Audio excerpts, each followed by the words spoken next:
পরের বাক্যে আল্লাহ তাআলা বলেন, অকুলু ওয়াশরাবু, খাও পান করো, ওয়ালা তুসরিফু, বেশি খাও না, বেশি পান করো না, খাও পান করো।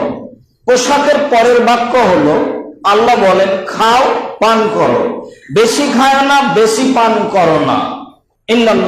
ইন্নাহু লা ইউহিব্বুল মুসরিফিন, আল্লাহ তাআলা বেশি খাওয়া বেশি পান করাকে পছন্দ করেন না।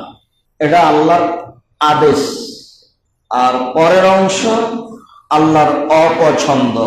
বেশি খাওয়া বেশি পান করা ভালো নয়। 3 ভাগের ভাগে খেতে হবে।